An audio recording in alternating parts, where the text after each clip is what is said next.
Hello friends, एक बार फिर से आप सभी का स्वागत है मेरे यूट्यूब चैनल पर। और थैंक यू सो मच इतने सारे अपने लाइक और सब्सक्राइबर्स के लिए। और आई एम सो सॉरी कि काफ़ी ज़्यादा टाइम हो गया और इतने लंबे टाइम से मैंने कोई वीडियो नहीं डाला है। Well, as I already told you कि और भी सारे काम होते हैं। काफ़ी ज़्यादा स्कूल का भी वर्क होता है, तो इन सब में काफ़ी बिजी था मैं इन दिनों। आज की जो वीडियो है वो है एंटोनिन आर्टोट को लेके, और उनका अपना एक थिएटर का सिद्धांत था। बाकी जो थिएटर जो लोग मेरे इस चैनल में जुड़े हुए हैं और जितने भी थिएटर के लोग हैं वो जानते होंगे एंटोनिन आर्टोट का एक काफ़ी योगदान रहा है अपने इस रंगमंच जगत के अंदर। आज हम जो बात करने वाले हैं थिएटर ऑफ क्रूएलिटी के ऊपर। तो एंटोनिन आर्टोट का जो सिद्धांत था वो था थिएटर ऑफ क्रूएलिटी का। स्टैनिस्लावस्की के हमने सिद्धांत की बात की। रियलिस्टिक एक्टिंग मेथड को लेके उन्होंने अपना एक एक्टिंग मेथड दिया। फिर जर्जी ग्रोटोवस्की को लेके हमने उनके एक थिएटर की बात की, पुअर थिएटर की। अब एंटोनिन आर्टोट, इनके थिएटर को कहा जाता है थिएटर ऑफ क्रूएलिटी। तो एंटोनिन आर्टोट इनका पूरा नाम था Antonin Artaud. Full name was Antoine Marie Joseph Artaud. 4 सितंबर को इनका जन्म हुआ 1896 में। He was a great French writer, dramatist, poet, essayist और बहुत ही अच्छे थिएटर डायरेक्टर भी थे। अर्ली लाइफ की हम बात कर लेते हैं। तो mostly influenced by his own life, at the age of 5 he got the first severe attack of meningitis. This virus gave him an irritable temperament throughout his adolescence. Well, देखो, मैंने जब मैं शायद ग्रोटोवस्की की वीडियो मैंने जब बनाई थी तब मैंने इनके बारे में जिक्र किया था कि जब मैं आपको बता रहा था कि अगर आपको किसी भी इंसान को समझना है तो सबसे पहले आप उसकी साइकोलॉजी समझिए, है ना। उसके दिमाग को समझने की कोशिश कीजिए। आपको उसका काम, उसका नेचर, आपको उसका बिहेवियर आपको ऑटोमेटिक समझ आ जाएगा। तो जब एंटोनिन आर्टोट की जब हम बात करते हैं, शॉर्ट में हम आर्टोट ही बोलते हैं, तो जब हम आर्टोट की बात करते हैं तो इनका जो जीवन था ना काफ़ी ज़्यादा स्ट्रगल से भरा हुआ था। मेनिंजाइटिस की इनको बीमारी थी जिसकी वजह से ये काफ़ी चिड़चिड़े और काफ़ी हाई टेम्परामेंट वाले व्यक्ति भी रहे। और उसके बाद में इनके पारिवारिक समस्याएं काफ़ी ज़्यादा थी। इनके माता पिता के बीच में काफ़ी ज़्यादा डिस्प्यूट्स थे, काफ़ी ज़्यादा तनाव था, पारिवारिक रिलेशन अच्छा नहीं था। और ये इन सब चीज़ों को देखकर काफ़ी ज़्यादा ऊब चुके थे, चिढ़ चुके थे, है ना। और इनके साथ एक हादसा ये भी हुआ था कि राह चलते इन्होंने किसी को पीछे एक बार चाकू भी मार दिया, तो मतलब बिना किसी रीज़न के। तो काफ़ी ज़्यादा ट्रेजिक इनकी लाइफ रही है, फुल ऑफ ट्रेजेडी। और इन्होंने काफ़ी ज़्यादा स्ट्रगल भी किया उस बीच। 5 साल तक मैंने आपको बताया था कि इनको एक सैनिटोरियम में भी रखा गया, जो कि एक सैनिटोरियम मतलब एक मेडिकल सेंटर होता है, काइंड ऑफ हॉस्पिटल, जहाँ पर इनकी बीमारी का इलाज चलता रहा। वेल, मैं आगे भी वीडियो में ये सारी बातें आपको पढ़ने को मिल जाएगी। मैं सरसरी तौर पर एक शॉर्ट में आपको एक आइडिया दे रहा हूँ। तो इनकी जो लाइफ थी काफ़ी ज़्यादा स्ट्रगल से भरी हुई थी। और मैं अपना फ़ोन यूज़ कर रहा हूँ। एक्चुअली मैंने ये वीडियो जो है इस बार एक पीपीटी फॉर्म में बनाई थी, और फिर मैंने उस पीपीटी फॉर्म को मैंने वीडियो में एक्सपोर्ट किया, तब जाके यहाँ पर आप अपने सामने देख पा रहे हैं। सेम मैं इसी में से ही आपके लिए पढ़ रहा हूँ। सेम मेरे पास भी वो पीपीटी फाइल है ना। तो ये मत देखना कि आशीष पता नहीं कहाँ से पढ़ रहा है और हमें क्या दिखा रहा है। सेम पीपीटी फाइल है। Okay, so full of temperament, he also suffered from neuralgia, stammering and depression. He was stabbed in the back by a pimp, and dispute between mother and father, जैसा कि मैंने आपको बताया, माँ बाप के बीच में रिश्ता अच्छा नहीं था। राह चलते इनको एक बार किसी ने मार भी दिया था। Also influenced by the Balinese theater। अब ये बैलनीस थिएटर क्या है ना। ये एक तो इनकी जिंदगी में जो इनके ऊपर जो प्रभाव रहा सबसे ज़्यादा, खुद की अपनी जिंदगी का रहा। देखो, मैंने आपको बताया था कि जो आर्टिस्ट होता है उसके काम को समझने के लिए सबसे पहले हम उस आर्टिस्ट को समझें, उसकी ज़िंदगी को समझें, है ना। क्योंकि जैसे सपोज मैं हूँ, अगर आपको मुझे समझना है, मेरे काम को समझना है, तो पहले सबसे मेरे काम को समझने के लिए आपको मुझे समझना पड़ेगा कि मैं किन किन चीज़ों का सबसे ज़्यादा प्रभाव मेरे ऊपर रहा। इन्होंने थिएटर ऑफ क्रूएलिटी क्यों नाम दिया, है ना। ये भी एक सोचने वाला सवाल है। थिएटर ऑफ क्रूएलिटी ही क्यों? इनकी ज़िंदगी में बहुत ज़्यादा स्ट्रगल था, इन्होंने बहुत ज़्यादा क्रूएलिटी को देखा है, खुद सहा भी है, इसीलिए इन्होंने अपने थिएटर का नाम दिया थिएटर ऑफ क्रूएलिटी। अब बालनीज थिएटर एक तो अपनी जिंदगी में खुद अपने आप से काफी ज्यादा प्रभावित रहे, फिर एक बालनीस थिएटर, है ना। अब बालनीस थिएटर क्या है मैं आपको बता देता हूं कि ये एक तरह का ये ट्रेडिशन था जो कि फ्यूनरल के टाइम पर it's a kind of dance also, एक तरह का डांस है। आगे आप इमेजेस में भी देख लेंगे, जो कि लोगों के मरने पर इसको लोग मतलब एक तरह का ट्रेडिशन था, जब कोई मर जाता था तब वो एक तरीके का डांस प्रेजेंट करते थे, है ना। तो एक और वो it's a kind of musical theatre also. So at the Colonial Exposition of 1931 where he saw the Balinese theatre first and he was struck by the tremendous different. और जब इन्होंने इसको देखा तो मतलब इनको एक अलग तरह का डिफरेंस दिखा बालिनीज थिएटर में ट्रेडिशनल वेस्टर्न थिएटर में, है ना. A dramatic presentation should be an act of imitation during which the spectator will be awed and even terrified and to such a degree that he will lose control of his reason. मतलब इनका ये मानना था कि जब जो दर्शक है वो नाटक को देखकर, जो भी उसके सामने चल रहा है उसको देखकर उसके अंदर दहशत आ जानी चाहिए. समझ रहे हो आप, मतलब डर जाना चाहिए बंदा देखने के बाद में.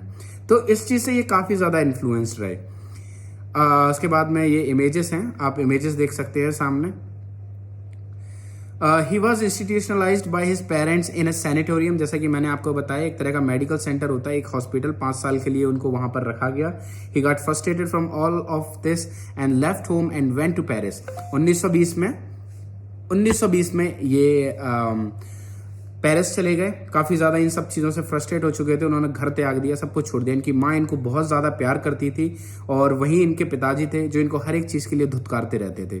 तो ये काफी फैमिली से बहुत ज्यादा परेशान हुए थे. 1920 में उन्होंने कहा हटा सब कुछ छोड़ छाड़ के सब 1920 में पेरिस चले गए भाई. So he was also alone but continued his education. In 1921 received actor training. और सब कुछ छोड़ छाड़ के अकेले थे, ये उस समय अकेले थे और बट इन्होंने अपनी पढ़ाई को नहीं छोड़ा और 1921 में इन्होंने अपनी ट्रेनिंग, एक्टर की ट्रेनिंग हासिल की. यहाँ पे कुछ इंपॉर्टेंट पॉइंट्स हैं, कुछ डेट्स हैं और उन डेट्स में क्या क्या इतना खास है वो यहाँ पर मैंने लिख रखा है, वो आप देख लीजिए एक बार. 1922 में first contact with eastern theatre से ये पहली बार मुखातिब हुए. 1923 में इन्होंने एक ट्रूप ज्वाइन किया पित्यूफ करके, जहां पर इन्होंने अपनी पहली पोएट्री रिलीज की.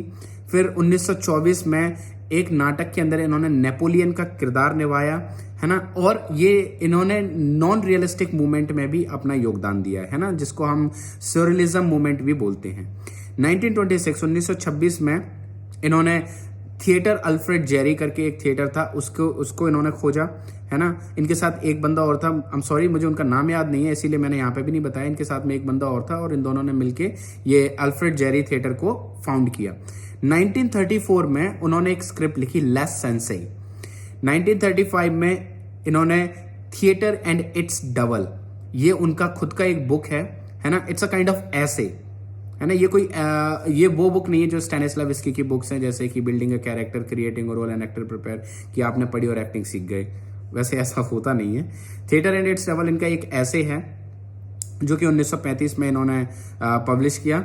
1939 में stayed at A sanatorium in Paris, जैसा कि हम पहले देख चुके हैं. 1948 में इनकी इंटेस्टाइनल कैंसर से इनकी मौत हो गई थी. ये कुछ इंपॉर्टेंट डेट्स हैं जो लोग थिएटर एजुकेशन में हैं, उन लोग के लिए काफ़ी ज़्यादा इंपॉर्टेंट हो सकता है. तो आप लोग चाहो तो वीडियो पॉज करके फ़ोटो ले सकते हैं, है ना. मैं ये भी सोच रहा था इफ़ यू विल रिक्वेस्ट, अगर आप लोग मुझसे रिक्वेस्ट करोगे तो मैं इसको उसमें भी डाल दूंगा डिस्क्रिप्शन में. सो वहाँ से ये पीपीटी फाइल है तो आप वहाँ से भी इसको ले सकते हैं. अब theatre and plague. Theatre and plague क्या है?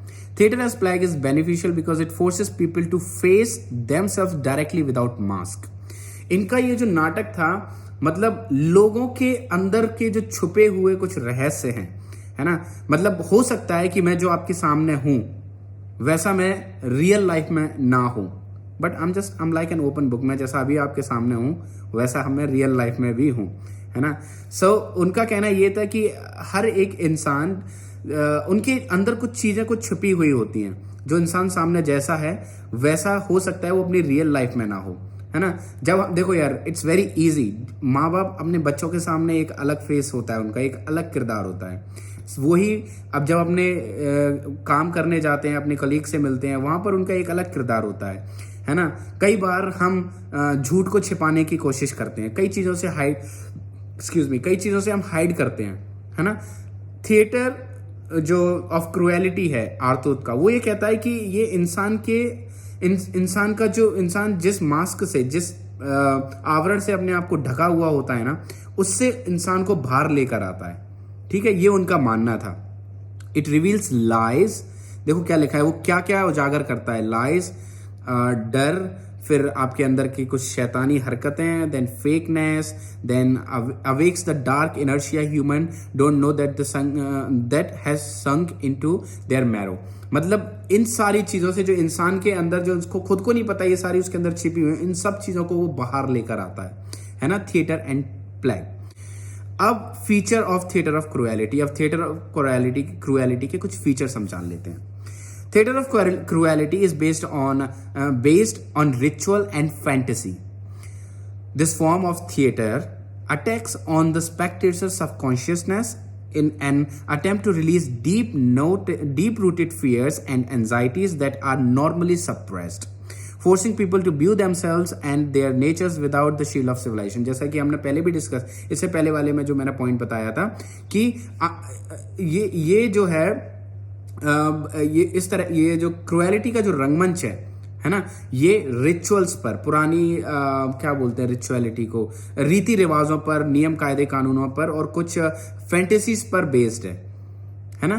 आप जब आगे इमेजेस देखोगे ना, तो आपको ये आगे जो इमेजेस में भी पता चलेगा, ये पॉइंट्स जो नीचे लिखे हुए हैं मैं इनमें भी आपको बता दूंगा, ठीक है, जो कि दर्शक के सीधे सबकॉन्शियसनेस पर, कॉन्शियसनेस, जैसे कि मुझे पता है, मैं अभी कॉन्शियस हूं कि मैं यूट्यूब पर एक वीडियो बना रहा हूं, यूट्यूब के लिए मैं वीडियो बना रहा हूं, मेरे हाथ में फोन है, मैं कॉन्शियस हूं, मुझे हर एक चीज पता है ना। सब कॉन्शियसनेस मतलब कुछ चीजें जो हमारे अवचेतन मन में छिपी हुई होती हैं, ठीक है, उसको हम सबकॉन्शियस बोलते हैं। तो और जो ये कहते हैं कि थिएटर ऑफ क्रूएलिटी हमारे सबकॉन्शियसनेस को डायरेक्ट अटैक करता है, ठीक है, forcing people to view themselves, their nature without the shield of civilization। मतलब अपने आप का theatre of cruelty force people कि वो अपना सामना खुद करे बिना किसी आवरण के। कोई मास्क लगाने की जरूरत नहीं है। जब हम घर में अकेले होते हैं तो हमें पता है हम कैसे हैं, है ना, हमारे आसपास कोई नहीं है, तब हम खुद हम होते हैं, रियल। हमें किसी को दिखाने की जरूरत नहीं है। We cannot pretend. किसके लिए प्रिटेंड करना है, किसके लिए दिखावा करना है, तो वो हम खुद होते हैं। ओके, यहाँ पे कुछ पॉइंट्स हैं शॉर्ट में, मैंने ये जो पैराग्राफ है उसको कुछ शॉर्ट में आप समझने के लिए मैंने लिखा है। इट अटेम्प्ट्स टू मेक शिवर, लोगों को देखकर डर लगना चाहिए, जैसे हमने पहले डिस्कस किया था। अवेंडेंस कन्वेंशनल टेक्निक्स, मतलब पुरानी जो पारंपरिक जो टेक्निक है एक्टिंग की, उनको नकारता है ये। Favours ancient totem and myth, ये जो प्राचीन काल के जो टोटके टटोने होते थे, उनकी जो मिथ्यालॉजी है उसको ये सपोर्ट करते हैं ना, उनके फेवर पर, उनके बेस पर ये थिएटर ऑफ क्रूएलिटी चलता है। फिर dislike the views of human and psychological, मतलब जैसा कि मैंने आपको बताया कि इन्होंने अपनी जिंदगी में काफी ज्यादा साइकोलॉजिकल अब्यूज और ह्यूमन अब्यूज भी इन्होंने काफी कुछ झेला है। अब्यूज का मतलब यहाँ गाली नहीं, काफी ताड़ना है, प्रताड़ना है, इन्होंने काफी कुछ देखी है ना। तो उन सब चीजों को ये नकारते हैं, उनको ये डिसलाइक करते हैं अपने इस थिएटर में। अब है theatre of cruelty usually minimise the text by emphasising screams, मतलब जो टेक्स्ट है, आगे के पॉइंटों में बताऊंगा मैं, ये टेक्स्ट को इतना ज्यादा इंपॉर्टेंट नहीं देते। अब टेक्स्ट का मतलब यहां पर क्या है, आपका जो स्क्रिप्ट है, आपके डायलॉग है, उनको ज्यादा महत्व नहीं देते। ये किसको महत्व देते हैं, स्क्रीम्स, चिल्लाने को, मतलब इनका क्रूएलिटी बोले तो जितना ज्यादा आप इसको क्रूअल के लिए मैं हिंदी में क्या वर्ड समझाऊं यार, लोगों को देख के बस डर लगना चाहिए, है ना। चीखना चिल्लाना होता था, चीर फाड़ होती थी, खून, लाश, ये सब चीजें अपने थिएटर में दिखाते, मतलब डिस्गस्टिंग, आपको देखकर है ना ऐसे घृणा आ जाए अंदर से। उस तरीके के थिएटर को थिएटर ऑफ क्रूएलिटी कहते हैं। एम्फसाइजिंग स्क्रीम्स, इनआर्टिकुलेट क्राइज, मतलब जस्ट चीखना चिल्लाना, and symbolic gestures in order to shock the audience. क्या लिखा है, shock the audience, in order to shock the audience and thus evoke the necessary response the extremes of human nature, often madness, है ना। मतलब जो human का जो एक अंदर जो छुपा हुआ एक कैरेक्टर है ना, ऑफन जैसे कि पागलपन, उसको बाहर निकालता है। और ग्राफिकली रिपोर्टेड ऑन स्टेज, जिसको ये रंगमंच पर चित्रित करते थे। थिएटर ऑफ क्रूएलिटी में ये होता है। अगेन कुछ इंपॉर्टेंट पॉइंट्स हैं। He was writing at the same time as Brecht was writing, Bertolt Brecht जिस समय पर अपने एपिक और कुछ प्ले लिख रहे थे, कुछ अपनी पोइट्री लिख रहे थे, उसी समय पर ये भी काम कर रहे थे, ये भी लिख रहे थे। Artaud used the term theatre of cruelty. Artaud ने थिएटर ऑफ क्रुएलिटी टर्म क्यों यूज किया? To define the style of work, जो कि अपने काम, जो कि उनके काम को रिप्रेजेंट करे। होता है ना, मेरा नाम आशीष है, तो कई लोग बोलते हैं कि आशीष का मतलब होता है किसी को आशीष देना, ब्लेसिंग्स देना, है ना। मुझे नहीं पता कि मैं अपने नाम को कितना अच्छे से यहाँ पर लोगों के सामने प्रेजेंट करता हूँ, but I try to make others happy, this is what at least I do. तो वो ये कह रहे हैं कि थिएटर ऑफ क्रुएलिटी जो है मेरे काम को दर्शाए, तो वो क्रुएलिटी से अपने काम में भी क्रुएलिटी दिखाते थे। ओके, अगला पॉइंट है ही believed text provides nothing more than अ स्टार्टिंग पॉइंट। जैसा कि मैंने पहले बताया कि जो इनका टेक्स्ट है वो क्या कह रहे हैं कि ये बस एक्टर को सिर्फ एक स्टार्टिंग पॉइंट की तरह काम करता है, ठीक है, इससे ज्यादा वो कुछ भी नहीं है। तो इनके लिए जो टेक्स्ट है वो इंपॉर्टेंट नहीं है। Sound, space, movement, light, spectacle and non-verbally based acting would combine in Arthur's view to excite, shock and enthrall audience, forcing them to control the inner self। मतलब ये कह रहे हैं कि जो साउंड है, स्पेस है, मूवमेंट है, लाइट है ना, और स्पेक्टिकल्स यानी कि जो दर्शक हैं, नॉन वर्बली बेस्ड एक्टिंग, इस तरह की ये एक्टिंग होती थी थिएटर ऑफ क्रुएलिटी में। साउंड बेस्ड, स्पेस बड़ा होता था, है ना, जब थिएटर, इसका हम अभी स्पेस की भी बात करेंगे, मूवमेंट, लाइट, है ना, इन सब चीजों के ऊपर ज्यादा बेस होता था इनका थिएटर। जैसे हम स्टैनिस्लावस्की को देखते हैं, एक्टिंग बेस्ड होता है, रियलिस्टिक एक्टिंग बेस्ड। जर्जी ग्रोटोवस्की क्या कहते हैं? Poor theatre, physical, body oriented, है ना। ये कहते हैं इनको sound, space, movement, light, spectacled सबकी जरूरत है, बट वो टेक्स्ट को इंपॉर्टेंस नहीं देते। इनके थिएटर में भी फिजिकलिटी को भी इंपॉर्टेंस देते हैं, बट जर्जी ग्रोटोवस्की जिस तरीके से यूज करते थे एक्टर की बॉडी को, उतना नहीं, है ना।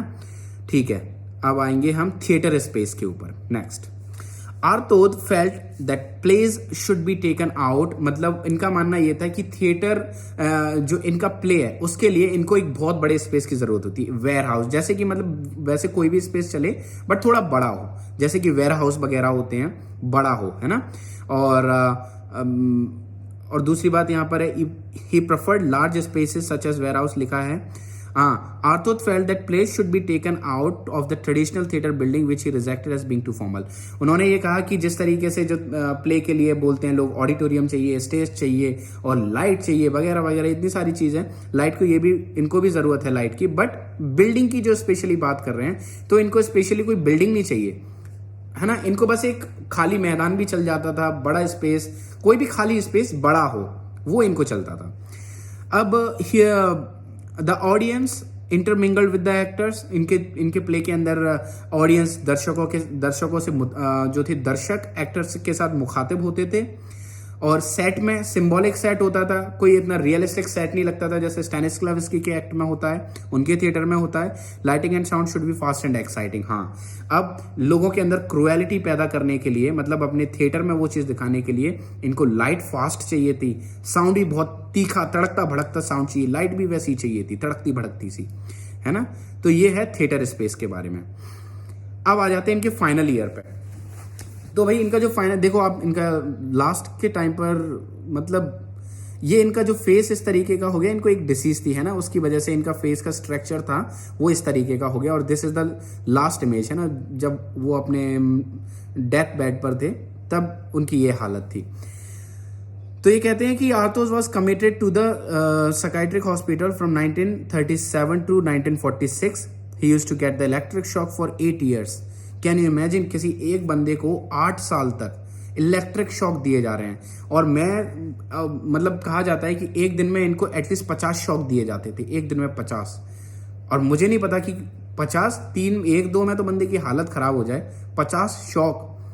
ही वॉज लाइक, मतलब मुझे शब्द नहीं है। मैं अगर खुद भी एज एन एक्टर, अगर मैं अपने आप को इनकी जगह पर रखकर सोचूं कि मैं एक इंसान हूं, और मतलब इनको ठीक करने के लिए वो ऐसा करते थे, बट एक दिन में यार 50 shock, I am not sure कि ये 50 ही है, लेकिन अगर सोचे, मतलब दिल दहल जाए यार, डर जाता हूं मैं तो कि 50 शॉक एक दिन में, टेरिफाइंग। और 8 साल तक कोई बंदा इतना स्ट्रगल करे, और मैंने बताया ना, काफ़ी ज़्यादा क्रूएलिटी से भरा हुआ था इनका लाइफ, बहुत ज़्यादा क्रूएलिटी इन्होंने अपने जीवन में देखी है, और वही चीज़ ये दर्शकों को दिखाते हैं, है ना। कि मैंने बताया ना, जो बंदा जिस चीज़ से इन्फ्लुएंस होता है वही चीज़ दर्शकों को शो करता है। एक एक्टर की अगर मैं बात करूं, जैसे कि अगर मेरे ऊपर मेरे पिताजी का इन्फ्लुएंस ज़्यादा है, तो कहीं ना कहीं मैं अपने आचरण में, अपने व्यवहार में अपने पिताजी को रिफ्लेक्ट करूंगा, है ना, अपने बिहेवियर से मैं उनको रिफ्लेक्ट करूंगा। सेम आर्टिस्टों के साथ यही होता है, वो जिससे ज़्यादा इन्फ्लुएंस होते हैं उसको रिफ्लेक्ट करते हैं अपने काम के through.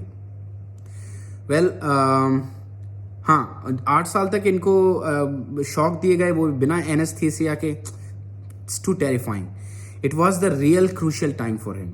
In January 1948 Artaud was diagnosed with intestinal cancer, है ना। 1948 में उनको इंटेस्टाइनल कैंसर हो गया, जिसकी वजह से वो बहुत जल्दी उनकी मृत्यु हो गई।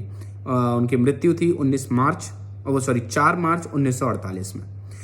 दीज डेज, आज के दिनों में, these days many people use drama in Artaud's way to heal from psychological pain. मतलब इनका जो थिएटर ऑफ क्रूएलिटी का जो मेथड है, लोगों को साइकोलॉजिकल पेन से बाहर निकालने के लिए लोग इनके मेथड को आज के टाइम पर यूज करते हैं, and this is called psycho drama. तो और ये जो प्रोसेस है ना, साइकोलॉजिकल पेन को बाहर निकालने के लिए लोगों के अंदर से, उसको बोलते हैं साइको ड्रामा। ओके, सो इन्होंने जो भी अपना योगदान थिएटर को दिया, मैं तो कहूँगा कि ये बहुत ही कम है। काश ये थोड़ा और जीते और अच्छा, और बहुत कुछ इनसे हम लोग को सीखने को मिलता है यार। क्योंकि कहीं ना कहीं मैं भी ये फील करता हूँ कि हर इंसान अगर बोले कि नहीं मैं जैसा हूँ मैं वैसा ही हूँ, कहीं ना कहीं हम बहुत सी चीज़ें अपने अंदर छिपा कर रखते हैं, है ना। और इससे ज़्यादा अच्छा क्या होगा कि आप ड्रामा के थ्रू आपके अंदर के जो साइकोलॉजिकल आपका पेन है वो आप मतलब इट्स अ हीलिंग प्रोसेस। लोग यूज करते हैं इनके एक्टिंग मेथड को, और लोग कहते हैं कि ड्रामा करने से क्या होगा। मुझे हंसी आती है ऐसे लोगों पर यार, सीरियसली। वेल, आगे कुछ इमेजेस आप देख लीजिए कि इमेजेस में देखो, ये जो पहली इमेज मैं आपको दिखाऊं। अब मैंने जो टोटम और मिथ की जो मैंने पॉइंट आपको बताया था कि टोटके टटोने और पुराने ट्रेडिशन, उनके मिथ देख के क्या लग रहा है। देखो यहाँ से उनको ब्लड आ रहा है चेस्ट से, और वो सामने एक बड़ा सा थाल है जिसमें वो पूरा खून भरा हुआ है। मतलब सिंबॉलिक है ना, मतलब कुछ चल रहा है, टेरिफाइंग, डराने वाला कुछ चल रहा है ना। एक इमेज ये है। दूसरी इमेज में देखो सिंबॉलिक है, कुछ भी रियलिस्टिक कैरेक्टर नहीं है। एक बड़ा सा मुंह है, लड़कियों की जैसी पोशाक डाल रखी है, मास्क लगा रखे हैं, कलरफुल है, बंदा हाथों के ऊपर चल रहा है, सिंबॉलिक है। समझना, जब बंदा देखेगा उसके समझने के ऊपर है। फिर तीसरा पिक्चर देखिए, सुसाइड। ऐसा लग रहा है ना जैसे 2-3 लोग सुसाइड कर रहे हैं, चेयर पे अपने आप को रखा रखा है, तो हो सकता है चेयर हटा दे बाद में मर जाए। मतलब इनका जो पूरा प्ले जो होता था, लोगों को देख के बस डर लगना चाहिए, दहशत। वो अपने आप का सामना करे, वो उनका मतलब। मैं जहां तक इनके थिएटर को समझा कि लोग जब इनका प्ले देखे, है ना, कोई भी इंसान जब इनका प्ले देखे, ऐसे प्ले को देखे, थिएटर ऑफ क्रूएलिटी को जो देखे, तो वो अपने आप का सामना करने की हिम्मत रखे। और मैं समझता हूं कि ये काफी मुश्किल होता है जब हम खुद का सामना करते हैं, है ना, जब हम अपने इनर सेल्फ में अपना खुद का सामना करते हैं, which is very difficult. So friends, this is the theatre of cruelty, and I wish, I pray to God कि हम सब एक अच्छे इंसान बने, हमारे अंदर कुछ भी इतनी क्रूएलिटी कभी ना हो, ना किसी और के जीवन में इतनी क्रूएलिटी हो। यार उन्होंने काफ़ी कुछ देखा है। वेल, सो ये है थिएटर ऑफ क्रूएलिटी। इससे रिलेटेड अगर आपको कोई भी परेशानी हो तो आप ज़रूर मुझे मैसेज करें, और लाइक शेयर एंड सब्सक्राइब दबा के कर दीजिए। और क्या होता है यार, और क्या क्या फॉर्मेलिटी करनी होती है। वेल देखो यार, कुछ डाउट्स मेरे पास आए थे, मैं किसी को क्रिटिसाइज नहीं करूंगा।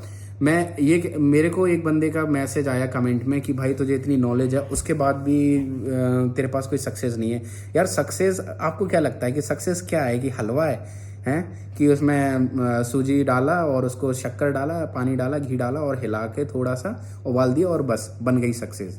ऐसा नहीं होता यार, समझो थोड़ा। सक्सेस के लिए ना घिसना पड़ता है, ऊपर से नीचे से सब जगह से। So it's not a work of one night, है ना। एक रात में कुछ हासिल नहीं होता, तो टाइम लगता है, मेहनत लगती है। मुझे अगर थोड़ी बहुत नॉलेज है, मैं नहीं कहता मुझे बहुत सारी नॉलेज है, because what I know is just a drop and theatre is like an ocean. तो मुझे बस उस समुद्र का एक छोटा सा हिस्सा पता है, मैं अभी भी उसको जानने की कोशिश करता हूँ। सो ऐसा नहीं है यार कि सक्सेस जो है एक दिन में आपको हासिल हो जाए।